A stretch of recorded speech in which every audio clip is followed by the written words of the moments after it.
Hi hello ನಮಸ್ತೆ friends, welcome back to my channel. ಇವತ್ತಿನ video ಬಂದು ಕೈ ತೋಟ ಹೇಗೆ ಮಾಡೋದು ಅಂತ ಹೇಳಿ ತಿಳಿಸ್ಕೊಡ್ತೀನಿ. ಈ ವಿಡಿಯೋದಲ್ಲಿ ಕೈ ತೋಟ ಮಾಡೋ ಮುಂಚೆ ಜಾಗನ ಕ್ಲೀನ್ ಮಾಡ್ಕೋಬೇಕು. ಅಂದರೆ ಈ ಕಳೆ ಎಲ್ಲ ಇದೆಲ್ಲ ಅದನ್ನೆಲ್ಲ ಕಳೆ ತೆಕ್ಕೋಬೇಕು, ನಾವೆಲ್ಲ ಕ್ಲೀನ್ ಮಾಡಿ ತೆಗಿಬೇಕು, ಆಯಿತಾ. ಇಲ್ಲಿ ಕೆಲವೊಮ್ಮೆ ಮಳೆಗಾಲದಲ್ಲಿ ಅಥವಾ ನಾವು ನೀರು ಹಾಕ್ತಾ ಇದ್ದರೆ ಕೆಲವೊಂದು ಸೊಪ್ಪುಗಳು ಬೆಳ್ಕೊತಿರುತ್ತೆ. ಅದಾಗದೆ ನಾವೇನು ಬೀಜ ಹಾಕೋದು ಬೇಡ, ಏನೂ ಬೇಡ. ಇದು ಬಂದು ದಂಟಿನ ಸೊಪ್ಪು, ಇದನ್ನು ಸಾಂಬಾರಿಗೆ ಬಳಸ್ತೀವಿ. ಇದು ತಡ್ನಿಕಾಳ್ದು ಬಳ್ಳಿ, ಇದು ಚಿಗುರು ಮಾತ್ರ ಸಾಂಬಾರಿಗೆ ಹಾಕ್ತೀವಿ, ಸಪ್ರೇಟಾಗಿ ಮಾಡಲ್ಲ. ಇದೆಲ್ಲ ಮಿಕ್ಸ್, ದಂಟಿನ ಸೊಪ್ಪು, ಅದರದ್ದು ಚಿಗುರು, ಅಲಸಂಡೆ ಕಾಳು ಅದ್ರ ಚಿಗುರು. ಇದು ಬಂದು ಕನ್ನೆ ಸೊಪ್ಪು ಅಂತ ಒಂದಿದೆ ನೋಡಿ, ಕನ್ನೆ ಸೊಪ್ಪು ತೋರಿಸ್ತೀನಿ.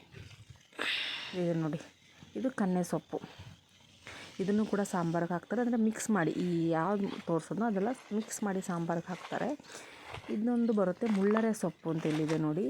ಇದು ಸೊಪ್ಪು ಪೂರ್ತಿ ಮುಳ್ಳಿರುತ್ತೆ, ದಂಟಲ್ಲಿ ಎಲ್ಲ ಕಡೆ ಮುಳ್ಳಿರುತ್ತೆ. ಮುಳ್ಳನ್ನೆಲ್ಲ ಸೋಸಿ ದಂಟನ್ನು ಸಮೇತ ಸಾಂಬಾರಿಗೆ ಹಾಕ್ತಾರೆ. ಮುಂದಿನ ವೀಡಿಯೋಗಳಲ್ಲಿ ಸೊಪ್ಪಿನ ಬಗ್ಗೆಯೇ ಮಾಹಿತಿ ಕೊಡ್ತೀನಿ ನಾನು. ಇವಾಗ ನೋಡಿ, ಕಳೆ ಕಿತ್ತು ನೀಟಾಗಿ ಕಾಣಿಸ್ತಾ ಇದೆ ನೋಡಿ, ಎಲ್ಲೆಲ್ಲಿ ಗಿಡ ಇದೆ ಅಂತ ನಿಮಗೆ ಗೊತ್ತಾಗ್ತಾ ಇದೆ.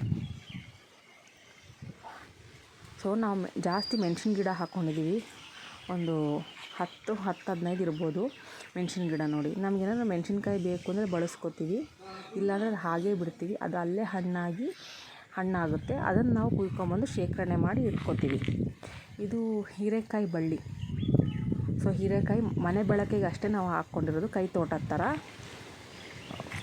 ಹಾಕ್ಕೊಂಡಿರೋದು. ಸೊ ಅದನ್ನು ಬಳಸ್ಕೊತೀವಿ. ಇದು ಬೆಂಡೆ ಗಿಡ, ಅಂದರೆ ಸುಮಾರು ಬೀಜ ಹಾಕಿದ್ವಿ ನಾವು, ಆದರೆ ಒಂದೇ ಗಿಡ ಬಂದಿದೆ, ಚೆನ್ನಾಗಿ ಬಿಟ್ಟಿದೆ ಕಾಯಿ.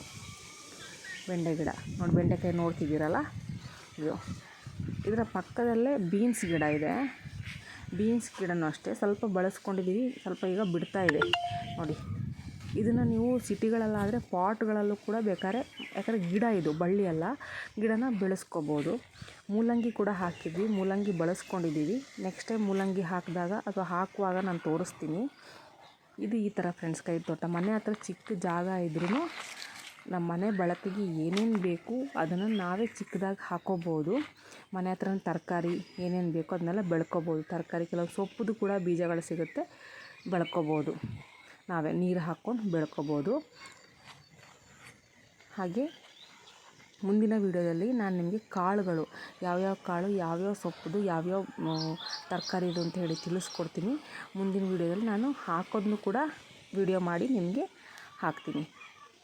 ವಿಡಿಯೋ ಇಷ್ಟ ಆಗಿದರೆ ಲೈಕ್ ಮಾಡಿ, ಶೇರ್ ಮಾಡಿ ಹಾಗೂ ಸಬ್ಸ್ಕ್ರೈಬ್ ಮಾಡಿ ಫ್ರೆಂಡ್ಸ್. ಕಮೆಂಟ್ ಮಾಡೋದನ್ನ ಮರಿಬೇಡಿ. Thank you friends.